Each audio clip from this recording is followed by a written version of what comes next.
နောက်ဤခွေကိုနာကြမဲ့ဗုဒ္ဓဘာသာဗမာလူမျိုးတော်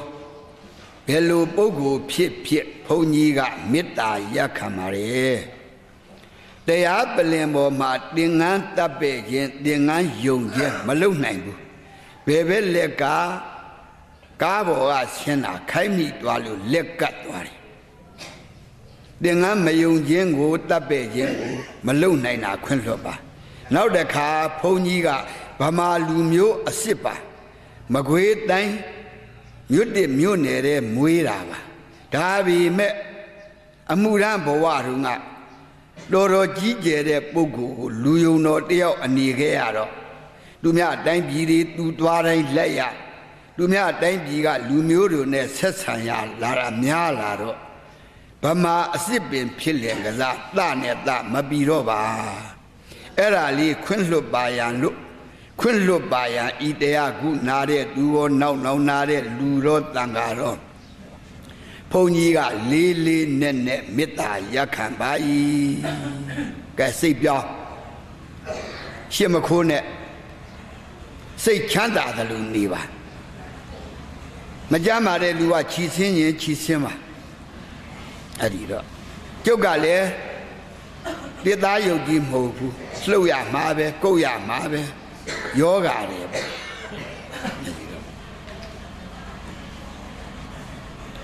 1383ခုတစောင်းမုံလာပြီးကျော်9ရက်နေ့နာနဲ့8နာရီနဲ့15မိနစ်တည်ဒီအချိန်မကွေးတိုင်းအောင်လာမြို့ဘူကုန်းရက်ကွက်သဟပုညကာရီဆွမ်းလောင်းဓမ္မယုံဆွမ်းလောင်းအသင်းဥက္ကဋ္ဌဥတွင်လေးနဲ့စေတနာရှင်များစုပေါင်းပြုလုပ်တော့3ရက်တာကျင့်စဉ်တရားပွဲ၌ဟောကြားသည့်တရားတော်ဦးဇင်းတို့ကညတရားတွေမလိုက်ပါဘူးအကျင့်စခန်းပဲ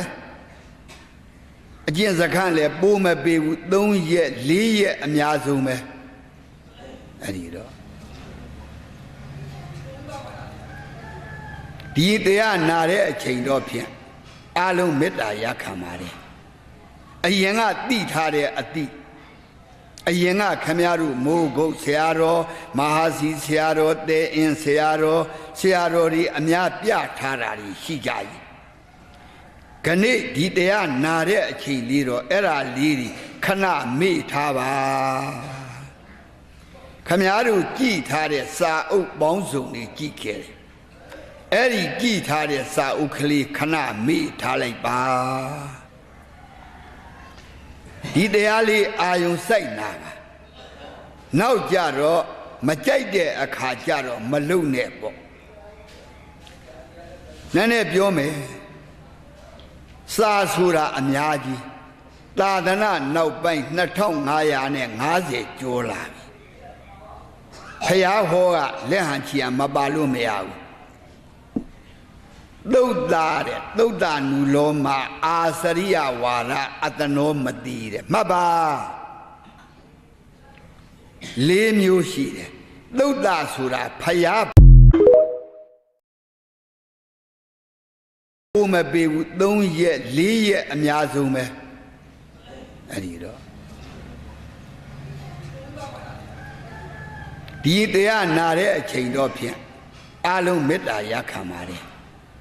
အရင်ကတိထားတဲ့အတိအရင်ကခမရတို့မိုးကုတ်ဆရာတော်မဟာစီဆရာတော်တဲအင်းဆရာတော်တွေအများပြထားတာရှိကြ၏ခဏဒီတရားနာတဲ့အချိန်လေးတော့အဲ့ဒါလေးတွေခဏမေ့ထားပါခမရတို့ကြည်ထားတဲ့စာအုပ်ပေါင်းစုံတွေကြည်ခဲ့တယ်အဲ့ဒီကြည်ထားတဲ့စာအုပ်ကလေးခဏမေ့ထားလိုက်ပါဒီတရားလေးအာယုံစိုက်နာပါနောက်ကြတော့မကြိုက်တဲ့အခါကြတော့မလုံနဲ့ပေါ့နည်းနည်းပြောမယ်စာဆိုတာအများကြီးသာသနာနောက်ပိုင်း2550ကျော်လာပြီဖယားဟောကလက်ဟန်ချီမပါလို့မရဘူး သုတ်သားတဲ့သုတ်သားနုလောမအာစရိယဝါဒအတနောမတိတဲ့မှတ်ပါ၄မျိုးရှိတယ်သုတ်သားဆိုတာဖယားပါဇက်ကထွက်တဲ့ပါဠိတော်ကိုဆိုပြီးတော့လူရင်းလေးမြန်မာပြန်တာသုတ်သားလို့ခေါ်ပါတယ်သုတ်သားနုလောမဆိုတာကယဟန္တာတွေက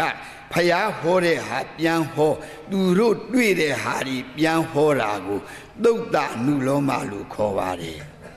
အာစရိယဝါဒဒီခေတ်လုံနေကြတာတွေပါဘာလို့တော့ဥဒ္ဒဘူးကြီးဝါဒဥတ္တမပင်ကြီးဝါဒဥတရက်ပင်ကြီးဝါဒဥဖန်ခွက်ကြီးဝါဒလို့ဆိုတာကအာစရိယဝါဒဖယားတော့မကြိုက်ဘူးမှားတယ်လို့မပြောဘူးနောက်တစ်ခါအတ္တနောမတိတဲ့အတ္တနောမတိဆိုတာကငါထင်ရငါဟောငါလီငါဆိုင်ငါမြင်ငါဆိုင်ညောင်ကိုင်းရောက်ရောက်ငါလီငါထိုးပကိုးရောက်ရောက်ဟောတာကအတ္တနောမတိလို့ခေါ်ပါတယ်ခဏတရားနာလဲကြတဲ့သူတော်ကောင်းအပေါင်းတို့သာသနာနောက်ပိုင်းကလိယုတ်ဆုတ်ကမှာအုံနောက်အေးအေးလေးထားကြပါဖယားဟောပြီးတာသာသနာတဝက်ကျော်ရင်သူဟောတဲ့သုတ်တာကြီးကွဲပြီးတော့အာစရိယဝါဒကြီးတက်လာမယ်လို့ဖယားမှာခဲ့ပြီးတာတက်လာပြီခုအကုန်လုံးဥဒဘက်ကြီးနီးဥတ္တမပင်ကြီးနီးဖယားကတော့မလွတ်ရဘူးတဲ့သုတ်တာအဲ့ဒီထဲမှာနိဗ္ဗာန်ရောက်ကြောင်းဒါနတရားနဲ့နိဗ္ဗာန်ရောက်ကြောင်းတွေကတခြားစီဒါနတရားဂဏိတန်ဃာတော်အရှင်သူများဓမ္မဂတိကတွေဟောကြတယ်သူတို့ကဒါနပိုင်းဟောတာမှားတယ်မပါဘူးသူတို့ဟောခြင်းတယ်လို့ဟောကြတယ်ခမည်းတော်ခုလာတာကမဲ့ဖို့နိဗ္ဗာန်လိုခြင်းလို့လာတာဘာလို့ခြင်းမပါအကုန်ဆုံးပါမှာဒီခွေကကျုပ်ဟောဖို့မရှိဘူးနေမကောင်းပြန့်သွားမှာပဲဒီလအတွင်းကိုပဲဘယ်ရောက်မလဲကျုပ်ကူခရီးသွားမှာယူရယာကကလပြီပေါ့ဗျာကလပြီကနေကျုပ်ဘယ်ရောက်မလို့ဆော်ဒီအာရေဗျရောက်ပြီးတော့အမေရိကန်ရောက်မယ်အမေရိကန်ကကူဆော်ဒီအာရေဗျတွားအဲ့ဒီတွေပြန့်သွားမှာပဲဒါကြောင့်ကျုပ်စိတ်ရှည်နဲ့အေးဟောခဲ့မယ်သာသနာနောက်ပိုင်းပညာဦးစီးကြပါဗါတဲ့တော့ပညာဦးစီးကြပါဗျာထပ်ပြောလိုက်စမ်းပါဆရာဆွဲမတန်နဲ့ဂိုင်းဆွဲမတန်နဲ့ဘယ်သူမှမှားတယ်မပြောဘူးနိဗ္ဗာန်လူချင်းရင်သုတ်တခေါ်တဲ့ဖယားအနန္တဟောသွားတဲ့ဓမ္မစကြာသုံးအနတ္တသုံးပဋ္ဌာန်းတွေကနည်းဒီပြင်သုတ်တန်လေးကနည်းဟောမှာပါကိုယ်တဘောနဲ့ကိုဟောလို့မရဘူးကျွတ်တို့စာအုပ်ထဲထည့်ပြီးတာကိုယ်တဘောနဲ့ကိုဟောရင်ဓမ္မဂတိကရောတရားပြတဲ့လူရောသိရင်ငရဲရှိထတထထာလို့တတ္တိရှိစာအုပ်ထုတ်ထားတယ်ပြတဲ့လူကငရဲတွားတော့လေလှုပ်တဲ့လူလဲအတူတူပေါ့ရှင်းမလားရှင်းပါတယ်ဗျာအဲ့ဒါကြောင့်ဦးစီးပါ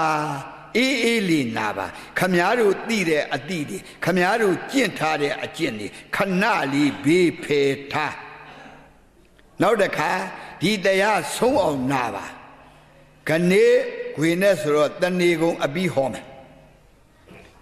ထပ်ပြောအောင်မယ်ခေတ်စကားတွေကဖြစ်နေတယ်ကျင့်ရင်သိလိမ့်မယ်တဲ့ဟဲ့မှာကျုပ်တပည့်အရင်လှသိမ်းထွန်းပြောဘူးတဲ့ဦးဇင်းကျင့်လို့သိတယ်တဲ့မဟုတ်ပါဘူးထိုင်လို့ပါကျင့်လို့သိတယ်ဆိုတာဒီကဘာမှာတယောက်တည်းကြံတယ်ဒီကဘာမှာထပ်ပြောအောင်ရမချနဲ့သိပြီးမှကျင့်ရမှာဗါတယ်သိပြီးမှကျင့်ရမှာဒီကပြောနေတာပဲတပည့်စိန်ဝင်းတို့မော်ဟဲကိုများမောင်ကြီးတို့သာသိန်းတို့တော်ကျုပ်တပည့်အရင်နေပါအဲ့ဒီတော့မဟုတ်ဘူးဒီကဘာမှာကသူ့ဟာသူအလိုအလျောက်သိမဲ့လူကတယောက်တည်းကြံတယ်အဲ့ဒီသူဘယ်ရောက်နေမှမသိဘူးခွေးဖြစ်ခြင်းလဲခွေးဖြစ်မယ်နတ်ဖြစ်ခြင်းလဲဖြစ်နေမယ် သရိษံဖြစ်ခြင်းအရမရိယဖရာအလောင်းဘယ်သူလဲအရမရိယဖရာပါပါဗျာထပ်ပြောအရမရိယဖရာသူကအဲ့ဒီတော့မဟုတ်ဘူးဒီကဘာမှာကသူ့ဟာသူအလိုအလျောက်သိမဲ့လူကတယောက်တည်းကြံတယ်အဲ့ဒီသူဘယ်ရောက်နေမှမသိဘူးခွေးဖြစ်ခြင်းလဲခွေးဖြစ်မယ်နတ်ဖြစ်ခြင်းလဲဖြစ်နေမယ်သရိษံဖြစ်ခြင်းအရမရိယဖရာအလောင်းဘယ်သူလဲအရမရိယဖရာပါပါဗျာထပ်ပြောအရမရိယဖရာပါပါသူကလွဲလို့ကိုဟာကိုကျင့်လို့သိတယ်ဆိုတာကျုပ်တို့ဖရာမဟုတ်ဘူးတက်ခဲ့ကဘာအီးကျွတ်တို့ခမည်းတော်ဖယားကိုကြည်ညိုရတယ်ဆိုတာသူကိုယ်တိုင်ကြင်ကြံကြိုးကုပ်ပြီးလာလို့သိတာပြန်ဟောလို့ကျင့်ရတယ်ခုတော့အောင်ပဲကျင့်ရင်သိလိမ့်မယ်ကျင့်กว่าလွတ်ကျင့်ရင်မဲ့ဖို့မရဘူးပြောလွတ်ကျင့်ရင်မဲ့ဖို့မရပါဘူးဗျာပြောစမ်းလှတိတ်ထွန်းလွတ်ကျင့်ရင်မဲ့ဖို့မရဘူးနိုင်ဝက်ကပိုးထိုင်ရင်ဘယ်တော့မှမဲ့ဖို့မရဘူးဝေဟောထားတယ်ကဘာအေးတက်ခဲ့ဒီပြင်နေရာတော့မခေါ်နဲ့ခုတော့ဒီခေတ်ကအထိုင်ပြိုင်းနေကြတယ်ခုတချို့ကမလာဘူးမထိုင်ရပါဘူးအတိပေးတာပါထိုင်လို့တာရရင်အမေဘိုက်တဲ့ဟရီတက္ကမတွေတက6လနဲ့24ရက်ထိုင်တယ်မထိုင်ဘူးလားထိုင်ပါရဲ့ဗျာဘာအတိပညာတွားတာဗျာခင်ဗျားတို့အယူအဆတွေအကုန်လုံးဖြက်ပြက်လိုက်ပါရှင်းမလားရှင်းပါပါအဲ့တော့ဘယ်ကျုပ်စုံအောင်ပြောမယ်တရားအဖွင့်မှာသာသနာတွင်တရားတဲ့သာသနာ့ဘတရားတဲ့သာသနာတွင်တရားကသီလကစတယ်သီလထိမ့်ပြီးမှကုသိုလ်လုပ်ရတယ်သာသနာဘကကုသိုလ်ကအရင်လုပ်တယ်သီလချိုးပြစ်တယ်ခုခမည်းတော်လူတွေဖြစ်တာသာသနာဘမှာလားသာသနာတွင်မှာလားဘယ်မှာလဲသာသနာတွင်ကသာသနာတွင်တရားဟောမှာဓမ္မဂတိကတွေလည်းသာသနာဘတရားဟောရင်မှောက်တာကြာအင်းဆရာတော်တဲ့ကုသလလူအမိအမေရပေးတာကြော်သိန်းနဲ့အစိုးရကခေါ်တော့မြင့်နိုင်လို့ခေါ်ပါတယ်ရှင်းမလားရှင်းပါဗျာသာသနာတွင်ကဒါနကထာကစတာမဟုတ်ဘူးသီလကစတယ်ဘယ်ကစတာသီလကရှင်းမလားကလျာဏပုထုဇဉ်နောက်တစ်ခါအကျင့်ကဟလားဗျမနဝါဒတဲ့သမဏဝါဒတဲ့ပြောဗျမနဝါဒဒီဝါဒမခွဲတတ်ဖ ೇನೆ တရားမပြရဘူးဗျမနဝါဒကအကုသိုလ်တတ်တယ်ကိလေသာကိုတတ်တယ်ဗါတယ်အကုသိုလ်တတ်တယ်ကိလေသာကိုတတ်တယ်သူတို့ကခုခင်ဗျားတို့တတ်နေကြတာတွေပေါ့သမဏဝါဒက62ပါးဒိဋ္ဌိဖြုတ်ပြီးတော့အဝိဇ္ဇာတတ်ရတယ်ဒါမှမဲ့ဖို့ရတယ်ဗျမနဝါဒအကုသိုလ်တတ်ပြီးတော့ကိလေသာတတ်လို့ဘယ်တော့မှသောတာပန်မတည်ဘူးဗျတက်ခဲ့တဲ့တိုင်းပြည်လုံးဘုန်းကြီးတွေဟိုဟာတွေကတော့မခေါ်နဲ့ကဘာအေးမှာဂိုင်းပေါင်းစုံပညာရှိတွေရှိတယ်လောကုတ္တရမဲ့ဖို့က62ပါးဒိဋ္ဌိဖြုတ်ပြီးမှအဝိဇ္ဇာတတ်မှမဲ့ဖို့ရတယ်ကျုပ်ပေးလိုက်မယ်ဒါအဖွင့်မို့လို့ပြောနေတာအမေဘိုက်ထဲမှာကလလလာတီစာရေကြီးလေးရှိတယ်မဖြစ်ဘူးလားဖြစ်ပါပါလက်ချီတော့ကောင်းပါရလားမပါပါမိမလင်းပါပါစီးပွားမပါပါဘာလိုချင်တော့ဘာအကုသိုလ်ရှိတော့ဘာမှမရှိတော့ဘယ်နှရောက်တော့မောင်အောင်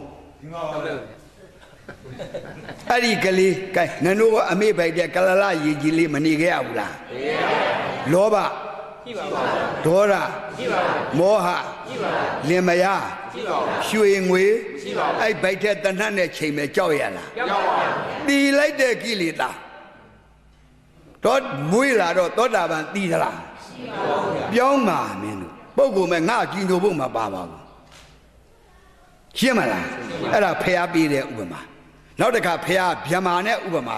ဗျမပြည်မှာဗျမာတွေမိမမရှိဘူးအဖေအမေမရှိဘူးသားသမီးမရှိဘူးရွှေမျိုးမရှိဘူးကိလေသာတော်မသိဘူးလားသိပါပါထမင်းလဲစားကြမရှိဘူးဗျမပြည်မှာသူများအတက်တတ်เสียအရက်လဲမရှိအကုသိုလ်တွေသေပါမိမလည်းမရှိတော့ကိလေသာတွေဇံအဘိညာဉ်စားနေတယ်သိဘူးလားသိပါပါသောတာပန်သိရလားသိပါပါလူပြည်ကမိမဖို့ခေါ်တဲ့ပြည်တစားမကမှာသောတာပန်သိတယ်အဲ့ဒီဗျမာတွေဘာအဲ့ဒါသူတို့ကဗျမနဝါဒ အာကုသိုလ်နဲ့ကိလေသာရာတည်တယ်ဒိဋ္ဌိမပြုတ်လို့ဘာမပြုတ်လို့ဒိဋ္ဌိမပြုတ်လို့ပါဗျာကဲရှင်းမလားရှင်းပါဗျာကဲအဲ့တော့ဒါအမှားလေးတွေပြောပြတာဖျားပြီးတဲ့ကလလရည်ကြီးနဲ့စံထိုးရင်တော်မကွာဘူးလားကွာပါ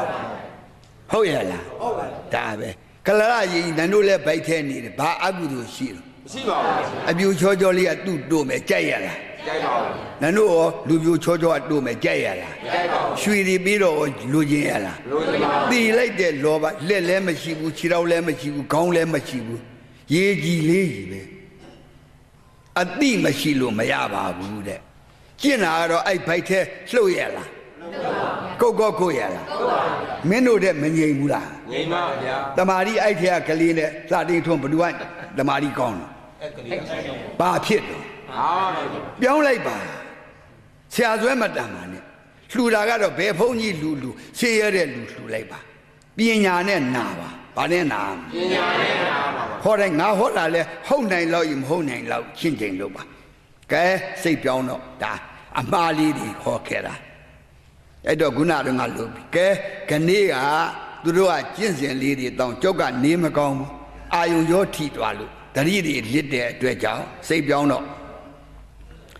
ဓမ္မောအဓမ္မောဒီပေတိကာယတ္တဗေရာပရံမရဏနိရာယဥပ္ပဇ္တိတဲ့ဗျာဒီပါဠိဖျားနေရှင်သာရိပုတ္တရာကြီးကပလင်မောရောက်တိုင်းသူ့တဲ့ပညာကြီးတာရှိသေးရဲ့လားရှိပါဘူးဗျာဒါလေးရွတ်တယ်ဒီခေတ်ကဘယ်သူမှမရွတ်ဘူးဖျားကရှင်သာရိပုတ္တရာကတေဖျားဟောတဲ့တရားကိုမ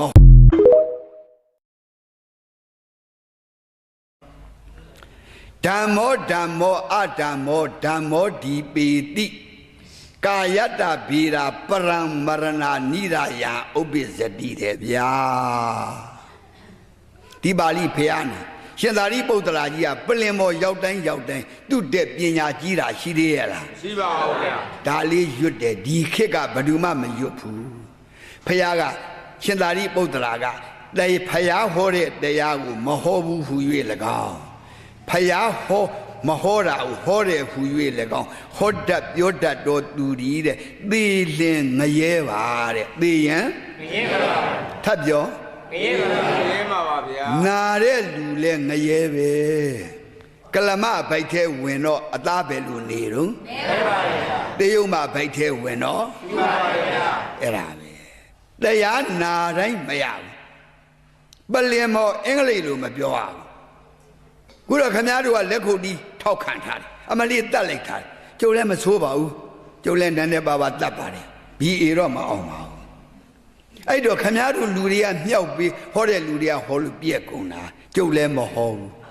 ကျုပ်လည်းငရဲအကြမခံနိုင်ဘူးအသက်ကြီးယောဂတွေကြီးဥဒ္ဒကြီးဖြစ်နေပြီခင်ဗျားတို့လည်းငရဲမကြကျင်ပါနဲ့နိဗ္ဗာန်မရအောင်တော့ဟုတ်ရဲ့လားသိမရတော့ဝါပေါင်းကိုတကယ်အဲ့ဒီတော့ဗုဒ္ဓဟောစဉ်ကဘာလာတယ်လေတဲ့ဗုဒ္ဓအနန္တဤ6ကထာတရားတော်ကျုပ်စာဦးလဲထွက်ထားတယ်လက်ကန်းစာဆောင်လေးခုနပဲရောက်သွားတော့ပြေးသားမလက်ကောင်းစာဆောင်လေးသိပဲအဲ့တော့အဲ့ဒီလက်ကန်းစာဆောင်ရေးဖို့ကကျုပ်7နှစ်ကြာအောင်မဟာနာယကနဲ့ကျုပ်နဲ့စကားပြောယူရတာ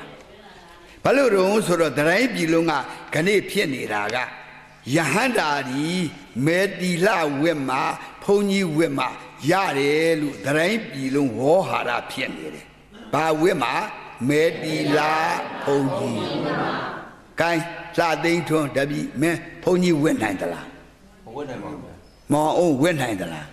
။ဝက်နိုင်သလား။မရဘူးဗျာ။ခုဒါကြောင့်ကျုပ်တရားကိုတက်ရတာ7နှစ်ကြာပါတယ်ဒီဟာဟုတ်ဖို့ဒီစာရွက်ဖြတ်နိုင်ဖို့ဒါကြောင့်အနာဂါရိကဗုဒ္ဓအနန္တဤ6ကထာတရားတော်မှအနာဂါရိကအာဂါရိကအိုးအိမ်သားမယားစွန့်ပြီးယဟန်တီလရှင်ဝိဝိတော်၎င်းတဲ့အိုးအိမ်သားမယားမစွန့်ဘဲနဲ့တော်၎င်းတဆင့်တဲ့၍နိဗ္ဗာန်ဝင်သည့်လမ်းစဉ်အိုးအိမ်သားမယားစွန့်ရင်လည်းရတယ်မစွန့်ဘဲနဲ့တဆင့်နဲ့ဗါတဲ့တော့စင်ပါဗျာထပ်ပြောပါဦး မစွန့်ဘဲနဲ့တဆင့်နဲ့ဗါတဲ့တော့ စင်းစင်းပါဗျာ ထပ်ပြောပါဦး စင်းပါဗျာ ဟုတ်သလား ဟုတ်ပါ လှေကားတွေဆက်တဲ့အိမ်ရှိတာကိုခုံးတဲ့ရမှာလားတတိချင်းတဲ့ရမှာလား ချင်းချင်းရပါဗျာ မတ်ပါကိုလှသိန်းထွန်းရဲ့မက်က4မက်ရှိတယ်ဖူက4ဖူရှိတယ်4မျိုးပြောင်းရမှာဘယ်နှမျိုးပြောင်းရမှာ4မျိုးပြောင်းရမှာတခါကျေတော့10မျိုးပြောင်းရမယ်ခုတော့တခါလာလဲထမ်းပင်နောက်တစ်နှစ်တွားရင်ဟောဘာမှတ်တော့ဟိုဘက်နှစ်ကြတော့ဟိုဘက်နှစ်ကြထင်ပါမရရေးချမရသောတာပန်အမှတ်တဂရဂံအမှတ်အနာဂံအမှတ်ယဟန္တာအမှတ်4မှတ်ပြောင်းရပါတယ်ခုတော့တမတ်ထဲနဲ့သောတာပန်တည်တယ်တဂရဂံတည်တယ်ဘယ်ဖះဟောကျွတ်တို့အဲ့ဒီဖះကျုပ်เจ้าအလားမခံဘူးဖះတို့ကြက်ရင်ပစ်ထားရှင်းမလားရှင်းပါမကြည့်နဲ့လေမကြည့်ပါဘူးကဲဒကမကြီးဖြေသားဘူးပင်စိုက်ပလားထိုက်ပါဗျာဘာရီတီးတော့ကျင်ငါရီငရုတ်တီးပဲရှိတီးခရမ်းတီးတီးပြတာမရဘူးတဲ့မင်းတို့ထွက်လေဝင်လေလေးတခုနဲ့မဲ့ပြောဖိုးပြောတနာလို့လာဟောတာတီးသလားဘာတီးဖြီလို့ဘုန်းကြီးသာမတတ်ဘူးလင်းနဲ့သားနဲ့မရနဲ့10နှစ်တွားလဲဒါပဲအနှစ်20တွားလဲဒါမရပါဘူးအာနာပါနဆိုတာဘုရားအနန္တဟောသွားတယ်သူမပါရင်လည်းမရဘူးစာအုပ်ထဲကျုပ်ထည့်ထားတယ်မိမတယောက်ဒီဝက်သားဟင်းတပိတ်တာချက်မယ်စားမပါပဲချက်တော့ကောင်းသလားကောင်းပါဗျာစားငါပိတ်တာနဲ့ထည့်ရင်ကောကောင်းပါဗျာခုအဲ့ဒီလိုဖြစ်နေတယ်ရှင်းမလားမက်က4ပဲဆိုဘယ်နှမျိုးပြောင်းရမှာလဲ4မျိုးပြောင်းပါဖူကရောဘယ်နှမျိုး4ဖူဘယ်နှမျိုးပြောင်းရလဲနိဗ္ဗာန်က10မျိုးပြောင်းရမှာဟာကိုမြတ်မောင်ကြီးကတခါတွားလဲဟလာဥမာအပြင်ဓာတ်ဘူးနောက်တစ်နေ့လဲဓာတ်ဘူးဟိုဘက်နှစ်ကောဓာတ်ဘူးပါဟိုဘက်နှစ်ကြပါဒူဘ yes ရှင်းတော့ရှင်းရလားမဟုတ်ပါဘူးကဲအဲ့ဒီတော့ဟောကြစုဗုဒ္ဓအနန္တခုနကအဲ့ဒါတဆင့်တဲရမှာပါဠိမဆိုတော့ဘူးကလျာဏပုထုဇဉ်ဖြစ်ရန်လမ်းစဉ်တဲ့တွားရင်လာရင်လှုပ်ရင်ကန်ရင်5ပါးသီလထိန်းကြပါဆွမ်းတင်ကန်းကြောင်းစီနေ့စဉ်လှူကြပါတဲ့အဲ့ဒါသီလထိန်းပြီးမှကုသိုလ်လှုပ်တာကကလျာဏပုထုဇဉ်ဘာပုထုဇဉ်ကလျာဏပုထုဇဉ်ပါဗျာရှင်းမလားနောက်တခါအဲ့ဒီဟာကဆွမ်း5ပါးသီလထိန်းဆွမ်းတင်ကန်းကြောင်းစီလှူလို့နတ်ပုံမတည်သေးဘူးလူပုံမတည်သေးဘူးမှတ်ပါမျိုးပေါ်ကပစ္စည်းရှိပြီးဘဝင်မြင့်နေတဲ့လူတွေအောက်ချစေချင်လို့ပါ5ပါးသီလထိန်ဆွမ်းတင်ကကြောင်းစီလှူယုံနဲ့နတ်မဖြစ်ပါဘူးတဲ့ပုံမတည်ပါဘူးတဲ့ဖခင်ကဘာနဲ့ဥပမာပေးသွားတော့ခင်ဗျားတို့မျိုးသားလည်းသိပါတယ်တောင်တူလေတရားတယောက်ကစိန်ဝင်းဆိုတဲ့တကယာထွန်လိုက်ပါအမိုက်တွေတိုက်လိုက်ပါအဲ့ဒါသီလပြောင်းမလုပ်ဘူးလားလုပ်ပါရဲ့နောက်ချီချမြေဩဇာတွေချအစီတွေချအဲ့ဒါကဒါနအပင်ပေါက်ပလားပေါက်ပါလားဘာလို့လဲမိုးလို့ရဆိုထွက်လေဝင်လေနဲ့နတ်ဖြစ်ဆို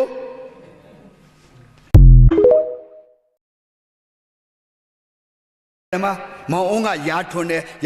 ဆိုအမိုက်တွေပြောင်းအောင်လုပ်တာဗါတဲ့တော့မိုက်တွေပြောင်းအောင်လုပ်တာပါဗျာသီလနောက်ချီချတယ်မြေဩဇာချအစီတွေမချဘူးလားမိုးမေရွာနဲ့ဘယ်တော့ပေါက်မလဲပေါက်ဆိုမင်းတို့ဒါတိုင်းပြီလို့ရှင်းမလားအချုပ်ကိုတုတ်ရှင်းလားမင်းတို့တခွေပိုးရိုက်မယ်ရှင်းမလားဘယ်တော့ပေါက်မိုးရွာမှာမိုးလူတယ်အဲ့တော့အဲ့ဒါကကလျာဏခုနကနောက်ချီတွေပါလောက်တာကလျာဏဥပဒကတိယံလမ်းစဉ်တဲ့တွားရင်လာရင်လှုပ်ရင်ကန်ရင်5ပါးသီလထိန်းကြပါတဲ့ဆွမ်းတင်ကန်းကြောင်းစီနေ့စဉ်လှူကြပါတဲ့ယရဏ3ပါးကိုးကွယ်၍ဖယားအမြဲမှတ်ပါတဲ့တဆင့်တက်သွားတယ်ဥပဒကက5ပါးသီလထိန်းဆွမ်းတင်ကန်းကြောင်းစီလှူဘာတို့လာတော့ယရဏ3ပါးဘာတဲ့တော့ယရဏ3ပါးခ ပြောခုဒီခေတ်ကယရနာ၃ပါးတရားမလုပ်ဘူးတနာတယ်ဖယားထားခဲ့တယ်တိုင်းပြည်လုံးကနိုင်ငံတော်အစိုးရကကောလူတွေကကောတန်ဃာတော်တွေကြီးညိုတာတက်တယ်လားဖယားမျက်နှာကြောင့်လားဖယားမျက်နှာပါဗျာကျုပ်ကမောင်မောင်အိဘောကတွားဆဲမယ်ဟာဘာကောင်ကညာကောင်ကြဆိုလို့ဆဲလို့မေကြီးကနေကိုမောင်မခံနဲ့လို့ပြောပြီးမယ်မလုပ်ပါနဲ့ဟာဖယားမျက်နှာရှိတယ်မပြောဘူးလားဘ누구မျက်နှာလဲဖယားမျက်နှာပါဗျာခွေရိုက်ချင်တော့ဘာကြည့်ရခွေရှင်မျက်နှာကြည့်ရပါဗျာတရားဓမ္မဆိုတဲ့ယောဂီဆိုတဲ့လူတွေကယရနာ၃ပါးအသေးတတ်ထားတယ်တိုင်းပြည်လို့တနာလို့ဖယားတနာလို့ပြည်တစားမခေါ်တဲ့မိမဘောအမှာခလုတ်တဲ့ရင်ဗုဒ္ဓချော်လဲရင်တို့လိုက်ရင်ခုတော့ချော်လဲတဲ့ကုတ်တယ်ဆိုဖယားတနာလို့လာဟောတာပါဟုတ်ရလားကလျာဏပုထုဇဉ်ကစိတ်မချဥပါဒကလန့်တဲ့ဥပါဒကဆိုတာယရနာ၃ပါးဇွဲဘာဇွဲတော့ယရနာ၃ပါးပါဗျာ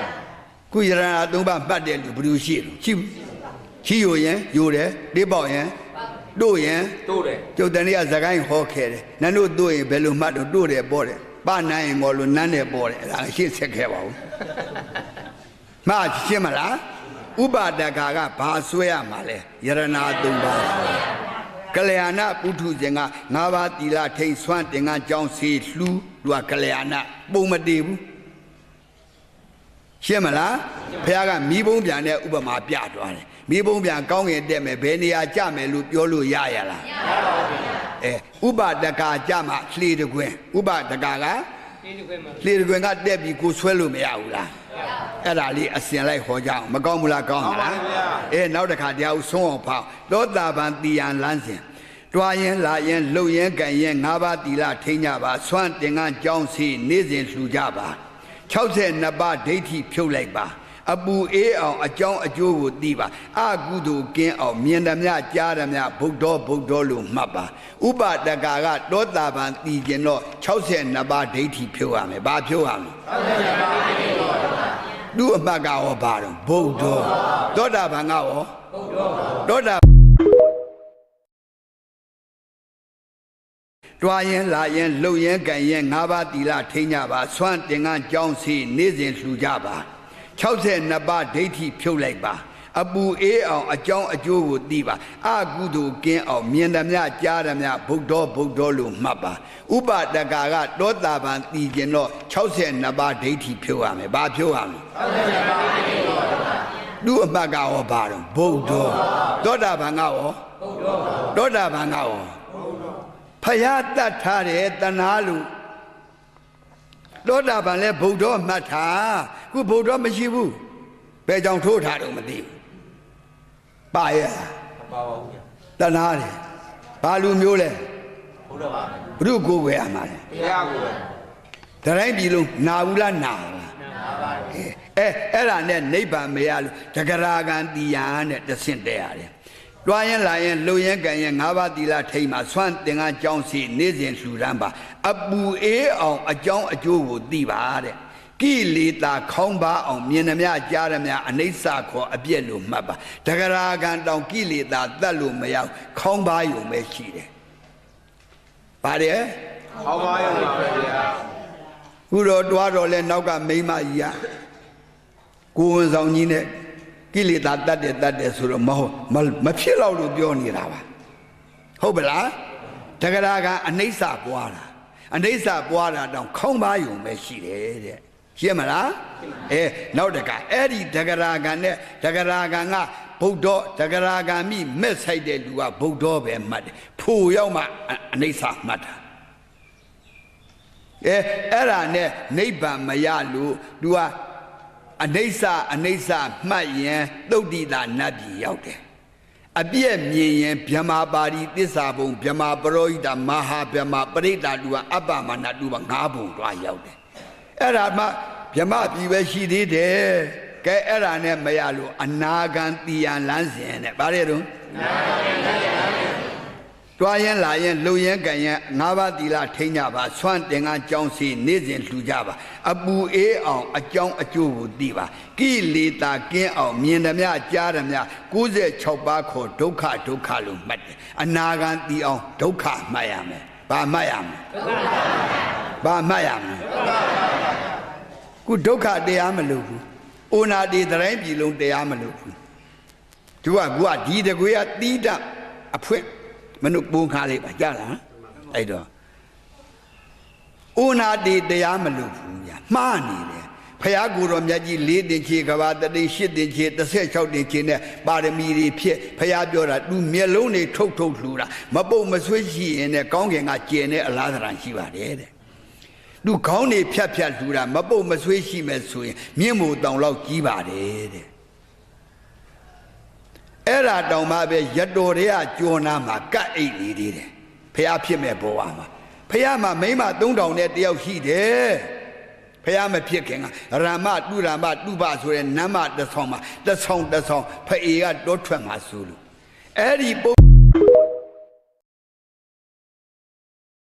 ၄တင်ချေကဘာတတိ၈တင်ချေ36တင်ချေနဲ့ပါရမီတွေဖြစ်ဖယားပြောတာသူမျက်လုံးတွေထုတ်လှူတာမပုတ်မဆွေးရှိရင်နဲ့ကောင်းကင်ကကျင်တဲ့အလားသဏ္ဍာန်ရှိပါတယ်တဲ့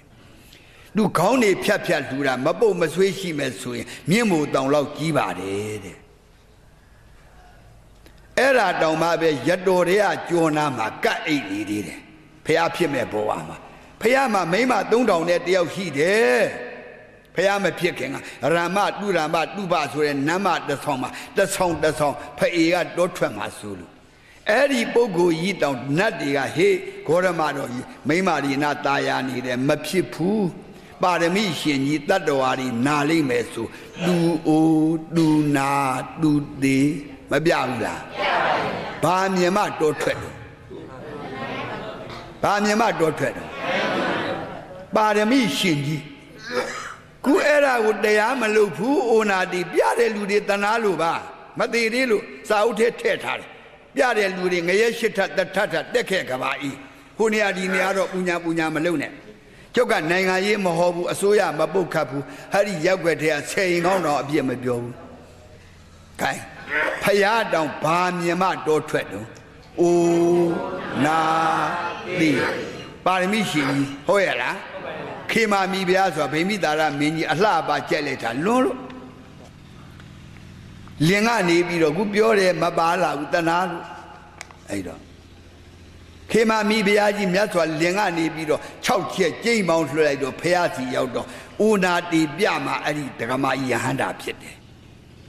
အဲ့တော့ဒီလောက်တန်ဖိုးရှိတဲ့ဥနာတိကိုဟောလဲမဟောဘူးမှတ်လဲမမှတ်ဘူးပြလဲမပြကြလို့သာသနာတဖြည်းဖြည်းကွဲလာတယ်။ဘာကွဲလာလဲ။သာသနာဆိုတာဘုန်းကြီးပေါ်လို့သာသနာမှုသာသနာတိအဓိတိလအဓိစိတ်တအဓိပညာတင်္ခါတတိခယတတင်္ခိတသာသနာဆိုတာသီလတိခါတမာတိတိခါပညာအဲ့ဒီတိခါ၃ပါးကိုဟောပြီးမှမေလန်းဖူလန်းဟောမှာသာသနာလို့ခေါ်ပါတယ်။ကွဲသွားပြီ။ကဲအနာဂံတောင်အိုနာတိဒုက္ခမြင်မှသူလည်းဗြဟ္မာပဲရောက်တယ်ဗြဟ္မာကဘုံ30ရှိတယ်သူကဝေဟဖို့ဘုံနဲ့အတ္တညတ္တဘုံရောက်တယ်ဘာနဲ့ပါသူ့အထက်ကဗြဟ္မာဘုံ9ဘုံကြံနေတဲ့ဒုက္ခမှတ်ထားတာခုတော့ကြွားတယ်လာတယ်ကုတ်တယ်ဖဲ့တယ်စားတယ်ကျင်တယ်နဲ့နိဗ္ဗာန်ရတယ်ပြောတာတဏှာလို့ခုမှတ်လာတာသောတာပန်လည်းလှုပ်လာပြီသဂရာဂံလည်းအပြစ်တွေမှအနာဂံဒုက္ခမှတ်ထားတော့မှ30ဘုံမှာ22ဘုံပဲရောက်သေးတယ်ဘယ်လောက်ရောက်တော့22ဘုံပဲရောက်ပါဘယ်လောက်ကြံ9ဘုံကြံတယ်ဘယ်နှဘုံကြံနေလဲ9ဘုံကြံသေးတယ်ဗျအဲ့ဒါမရသေးဘူးဘာအခုတော့ထွက်လေဝင်လေဓမ္မကလည်းရှင်းနေကလည်းတွေ့ကိုပဲနေကြလည်းတွေ့ဟုတ်ပဲနေကြတော့ဝင်လေထွက်လေနေခုရောက်လာတာယဟန္တာအနာဂံပဲရှိသေးတယ်ဗြဟ္မဘုံ9ဘုံကြံနေတယ်သုဒ္ဓဝါဒ5ဘုံနဲ့အထက်က4ဘုံကြံအဲ့ဒါအနာဂံနဲ့နိဗ္ဗာန်မရအရဟတမဲ့ဖို့တည်ရန်လန်းစဉ်မရအရဟတမဲ့ဖို့တည်ရန်လန်းစဉ်နဲ့ဗါတယ်အရဟတမဲ့ဖို့တည်ရန်လန်းစဉ် တွားရင်လာရင်လှုပ်ရင်ကန်ရင်၅ပါးသီလထိန်းကြပါဆွမ်းတင်ကန်းကြောင်းစီနေ့စဉ်လှူကြပါအဝိဇ္ဇာကင်းအောင်မြင်သမျှကြားသမျှအနတ္တကိုမရှိလို့မှတ်ပါတဲ့ယဟန္တာဖြစ်အောင်ကအနတ္တမှတ်ရမယ်ဘာမှတ်ရမလဲဘာမှတ်ရမလဲအဲ့ဒါတရားထိုင်မှအကြောင်းကံဖြတ်လိုက်ပါယဟန္တာဖြစ်သွားပြီဘာမှတ်လို့လို့အနတ္တနိဗ္ဗာန်မရသေးဘူးအဲ့ဒီဟာကိုယဟန္တာနဲ့နိဗ္ဗာန်ဝင်မရဘူးလို့ဆိုတာကဘာအေးမှာ29ရက်ကြာတယ်တိုက်တာသူတို့မရဘူးလေဘာကြောင့်မရတယ်လဲကျုပ်နောက်မှဥပမာပေးပြရတယ်ခါဆရာတော်ဒီရောကျုပ်စာအုပ်စစ်ထာက48ပါးနာယကရဲ့ဝိနိတ်ဆရာက45ပါးရဲ့92ပါးဘေးကအယံဓမ္မဂတိကတွေအများကြီးနဲ့နိဗ္ဗာန်မရဘူးဆိုဥက္ကုတလားယဟန္တာမှဖြစ်ရင်နိဗ္ဗာန်မရတော့ဘူးလားစာထဲမှာမရဘူးကုသိုလ်လက်ခံသွားတယ်စာအုပ်ထဲမှာလည်းပါဘာကြောင့်လဲကျုပ်ကဥပမာပြတယ်လှတိန်ထွန်းဆိုတဲ့တက BA အောင်14-15နှစ်ကျူးစားရတယ်ဘယ်နှစ်နှစ်ကျူးစားအောင်မလားအောင်နေထားလိုက်အောင်မလားအောင်ပြီအစိုးရကယာရုပေးသလားမပေးပါဘူးဗျာအဲ့ယာရုရဖို့တော်တော်ကြိုးစားမှာလားမကြိုးစားဘူးကြိုးစားရမှာပါဗျာခုလက်တော့ယဟန္တာဖြစ်ပြီမဲ့နိဗ္ဗာန်သီးတန့်ဝင်ရပါတယ်ဆိုမှဥက္ကုမာယာဆရာတော်များဟင်းငါလည်းဖြစ်သွားတာယဟန္တာနဲ့နိဗ္ဗာန်ဝင်မရဘူးသူကလက်နဲ့ကြမ်းနေတယ်လေတရားထိုင်မှအကြောင်းကံကိုဖြတ်လိုက်ပါဆိုတော့အကြောင်းကံဖြတ်တာကြောက်လို့ဗါတဲ့တော့ကြောက်မှဖြတ်တယ်ကြောက်လို့ပါဗျာအဲ့ဒါတော့နိဗ္ဗာန်မရသေးဘူးအဝိဇ္ဇာတတ်တာရှင်းမလားနောက်တစ်ခါကျနိဗ္ဗာန်ဝင်ရနောက်ဆုံးမူဒေနီးတဲ့ဗါတဲ့နောက်ဆုံးမူဒေနီးပါဗျာဒီစာရတွားရင်လာရင်လှုပ်ရင်ကန်ရင်၅ပါးသီလထိမ့်ပါဆွမ်းတင်ကန်းကြောင်းစီနေ့စဉ်လှူကြပါယခုဘဝအပူအေးရအောင်မြင်သမျှကြားသမျှအနတ္တခေါ်မရှိလို့မှတ်ပါဆိုကြည့်ခုဘဝအပူအေးရအောင်အနတ္တခေါ်မရှိလို့မှတ်နေပါခုဘဝအပူအေးအောင်ဘာမှတ်ရမလဲဘာမှတ်ရခုဘဝအပူအေးအောင်ဘာမှတ်ရမလဲဘာမှတ်ရမလဲအတ္တဝါဒမဟုတ်ဘူးအနတ္တဝါဒဗုဒ္ဓဝါဒကအနတ္တဝါဒခုတိုင်းပြည်လုံးကအတ္တဝါဒဖယားတော်လှမ်းနေကြတယ်ဖယားကဟောတာလားပရမတ္တနာသနာတိကေနစီဗုဒ္ဓေအနုပ္ပန္နေအနတ္တလက္ခဏီစာပြီးအိဋ္ဌာဒုက္ခဝါတဲ့ဒီပါဠိကနောက်ဖျားလဲရွရအောင်မြန်မာပြန်ကြည့်အောင်ဒါလေးတော့လောကီလောက၌ဗုဒ္ဓေဖျားဒီအနုပ္ပန္နေမပွင့်ခဲ့သည်ရှိတော့ပရမတ္တပရမတ္ထတရားကိုကေနစီတစုံတယောက်မှနာဇာနာတိမသိဘူးဖျားမပွင့်ရင်ပရမတ်စကားမပြောနဲ့အလကားပဲမသိဘူးလောကီလောက၌ဗုဒ္ဓေဖျားဒီအနုပ္ပန္နေမပွင့်ခဲ့သည်ရှိတော့အနတ္တတရားကိုကေနစီတစုံတယောက်မှနာဇာနာတိမသိပါဘူးဖျားမပွင့်ရင်အနတ္တဘယ်သူမှမသိဘူးတဲ့ခဏခင်ဗျားတို့ကျွတ်တို့ဖြစ်နေတာကဘယ်သူပွင့်သွားဘယ်ထက်လာလူဖြစ်နေတော့ဘယ်ထက်လာလူဖြစ်တယ်သာသနာတဲ့အနတ္တမလို့ရင်သွားမယ်ဖျားပွင့်တာဘာဟောခြင်းလို့အနတ္တခုအနတ္တတရားလားအတ္တတရားလားမင်းမှတ်တာဘာတရားလဲအတ္တတရားသွားပြီဖယားတော်လန်းနေတဲ့ဆွမ်းတော်တော့တင်ပါရဲ့ပန်းနေတော့စီမိတွေတော့ထွန်းပါရဲ့ဖယားစကားနားမထောင်စိန်ဝင်းကဥဒ္ဒါမဟုတ်တာလေးလုံနေပြီမဲ့ဖယားစကားနားထောင်ရင်သူတော်ကောင်းကဲခုဘဝနောက်တစ်ခါကျတော့နောက်ဘဝအပူအေးရအောင်ဗါတယ်လို့နောက်ဘဝအေးရတရားထိုင်စထွက်လေမရှိဝင်လေမရှိခဏမှတ်လိုက်ပါတဲ့ထွက်လေဝင်လေကနိဗ္ဗာန်အထိလိုက်ပို့တယ်သူကတော့မဆိုင်ဘူးခုနကရာထွန်းနာရဲ့မြေဩဇာရဲ့ပြတော့မိုးလိုဘူးလားထိုင်စမှာတဲ့သေဂာနိကြនិရောဓနိဗ္ဗာန်တုံညတနိဗ္ဗာန်အာယုံပြုနေပါကျုပ်34နှစ်ရှိပြီတရားပြတာနိဗ္ဗာန်တစ်ခါမှမဟောခဲ့သေးဘူးဘာမဟောခဲ့လဲနိဗ္ဗာန်မဟောခဲ့ပါဘူးဗျ အရင်ကွေဒီမှာ9ကွေထွက်ထားတာရှိတယ်9ကွေနိဗ္ဗာန်ပေါ့ခုမှနိဗ္ဗာန်ပဋ္ဌာန်းစေကြတာဒီကြတာဒီမှာရှင်းမလားလူအများကြီးလားမာနလှုပ်ထားလို့လာမရဘူးဒါလို့ဆိုတော့သာဓုခေါ်မဲ့လူမရှိဘူးလားရှိသလားရှိပါတယ်ဗျာမာနလှုပ်ထားကြုတ်မှာဟဲ့တာချိုက်တာဒီတရားဒီမှာဟောဖို့စိတ်ကူးပြီးသားကြုတ်သူတို့မဟောလဲကြောက်ရကြောက်ဒီမှာလက်ကြီးကြက်ပြားကားနဲ့မိသွားတာမနေ့ကဟိုဘက်နေရာအကောင်ခဏိအတန်နေမတော်ဒါမျိုးထွက်ရကဲအဲ့ဒီတော့ယဟန္တာဖြစ်ယုံနဲ့တောင်နိဗ္ဗာန်ဝင်ရသလားမရပါဘူးတိဋ္ဌဝင်ရတယ်ကိုမျိုးဘယ်နှမပြောင်းပါဘယ်နှမပြောင်းမလို့ကိုမှပြောင်းအောင်ပါပြောင်းရလားပြောင်း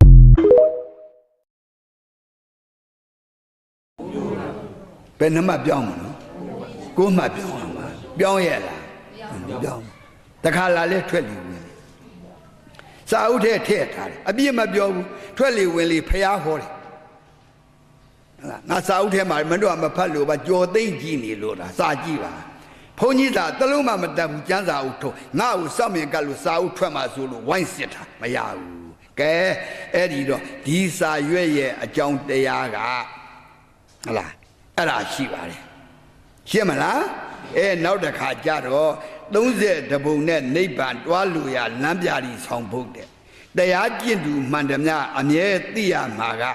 သေဂာနီးမှာဗုဒ္ဓဓမ္မောတန်ခောမှတ်လျင်လူနာ9ပုံဖြည့်တဲ့မမှတ်လျင်မဖြည့်တဲ့သေဂာနီးမှာအနိစ္စဒုက္ခအနတ္တမှတ်လျင်ဗြဟ္မာ20ဖြည့်တဲ့မမှတ်လျင်မဖြည့်တဲ့ဗုဒ္ဓဓမ္မောတန်ခောအနိစ္စဒုက္ခအနတ္တအဲ့ဒီ6မှတ်မှလူပြည်ရဲ့နတ်ပြည်ရဲ့ဗြဟ္မာ20ရဲ့20နဲ့9ပုံရတယ်ဗုဒ္ဓဓမ္မောတန်ခောအနိစ္စ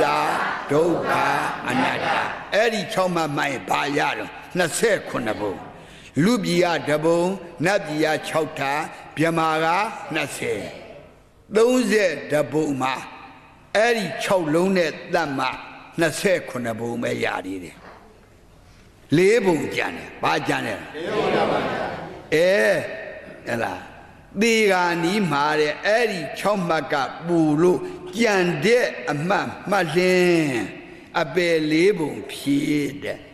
မမှတ်လင်းမဖြစ်တဲ့ဗုဒ္ဓဓမ္မောတန်ခောအနိစ္စဒုက္ခအနတ္တအဲ့ဒီ6မှတ်ကလွဲလို့သေဂာနီးမှာမှတ်ရင်ဗုဒ္ဓဓမ္မောတန်ခောအနိစ္စဒုက္ခအနတ္တအဲ့ဒီ6မှတ်ကလွဲလို့မှတ်ရင်ကြံတဲ့အမှတ်မှတ်ရင်ငရဲတိရစ္ဆာန်ပြိတ္တာအတုရကဲပြောငရဲတိရစ္ဆာန်ပြိတ္တာအတုရကဲထပ်ပြော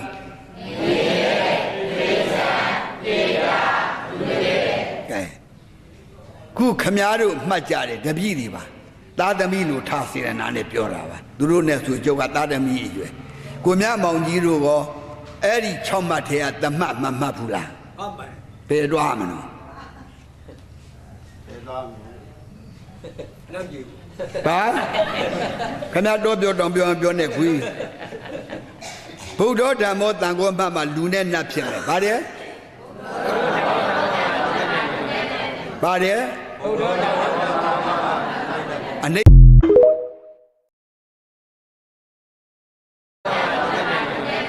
ပါတယ်ဘုရားတော်အနိစ္စဒုက္ခအနတ္တမှတ်ရင်ဗြဟ္မာဘုံ20ဖြစ်တယ်ဗြဟ္မာဘုံဘယ်လောက်ဖြစ်တုံး20ပါဗျာအဲ့ဒီ6မှတ်ကလွဲလို့ကြံတဲ့အမှတ်မှတ်ရင်ဘယ်ရောက်တဲ့တုံးအဲ့ဒါဟောရတဲ့နဲ့ခမည်းတော်ဘာသာရေးခေါင်းဆောင်ကိုမြမောင်ကနတ်ဖြစ်သေးတယ်လုတ်ချင်တာခမရတို့မချော်နဲ့ဒီနေရာမှာကျင့်စဉ်ခွေးကဲခမရတို့တရားလုတ်တယ်ဗုဒ္ဓဓမ္မောပါသလားမပါပါဘူးဗျာအနိစ္စဒုက္ခအနတ္တပါသလားမပါရင်ဘယ်ကြမလဲဘယ်ကြမလဲတရားထိုင်လာလားအပယ်4ပုံတွားဖို့လမ်းလုံနေတာလားတက်ခဲ့ကဘာဤ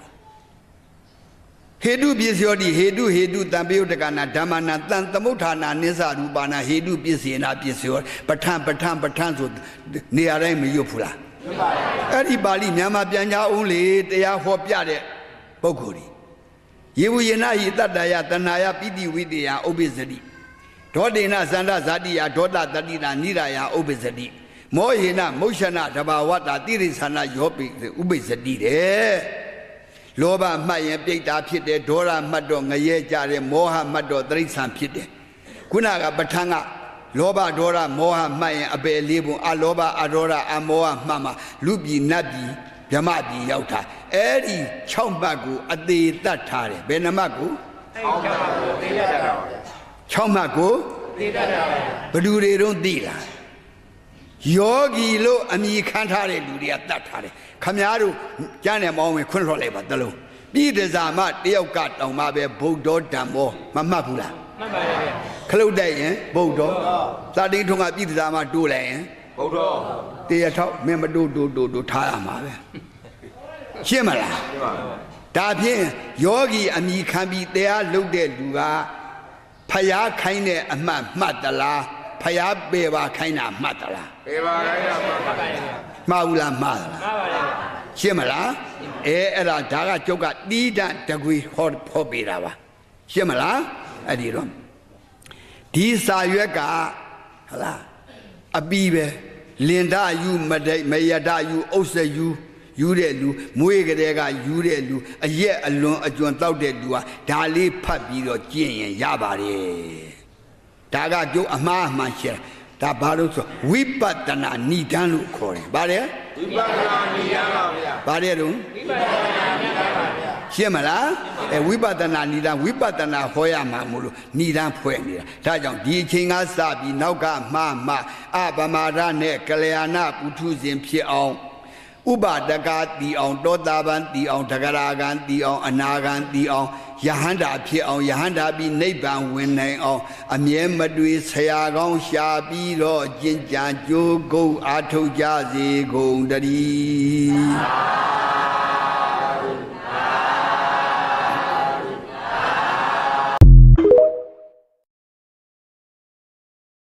ဝိပဿနာဏိဒန်းဝိပဿနာဟောရမှာမို့လို့ဏိဒန်းဖွဲ့နေတာဒါကြောင့်ဒီအချိန်ကစပြီးနောက်ကမှအပမာဒနဲ့ကလျာဏပုထုဇဉ်ဖြစ်အောင်ဥပဒကတီအောင်တောတာပန်တီအောင်တဂရာဂံတီအောင်အနာဂံတီအောင်ယဟန္တာဖြစ်အောင်ယဟန္တာပြီးနိဗ္ဗာန်ဝင်နိုင်အောင်အမြဲမတွေ့ဆရာကောင်းရှာပြီးတော့ကျင့်ကြံကြိုးကုပ်အားထုတ်ကြစေကုန်တည်း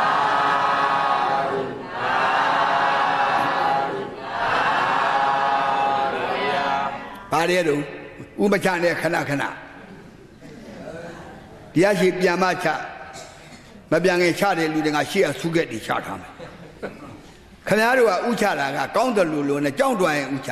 ကျုပ်ကဟောနေတော့ဥချတော့ဥချတဲ့စိတ်ရောက်သွားမယ်တရားတစ်လုံးလက်လွတ်သွားရင်တွားရောရှင်းမလားဒါလေးနဲ့ပတ်သက်လို့ခုထပ်ပြောလဲတရားဆိုတာမှားသွားရင်ပြီးရောဖခင်လက်တကတာဝုထီမှာယဟန်တပါဖះကနေပြီးတော့မင်းจิตသားတော်တဲ့တွားတရားကျင့်အဲ့ဒီတော့ဖះကပြလိုက်တာဥဒကရေကိုအနိစ္စမှချောင်းပြီးနာရေအနိစ္စဆိုရေကကုတီကမြစ်ကြီးကရေစီးဘူးလားရှိသလားစီးတော့မမြဲတာကိုခိုင်းလိုက်တာအဲ့ဒီယဟန်ကတော်တဲ့ရောက်တော့ခလုတ်တိုက်လဲတာခလုတ်တိုက်လဲတော့ဥဒကကနေဥပယဖြစ်သွားတယ်ဗျိုင်းတွားမှတ်တယ်ဘာမှတ်တော့ဗျိုင်းအနိစ္စမှတ်တာ10နှစ်9နှစ်ကျင့်တယ်ဘာမှမရဘူး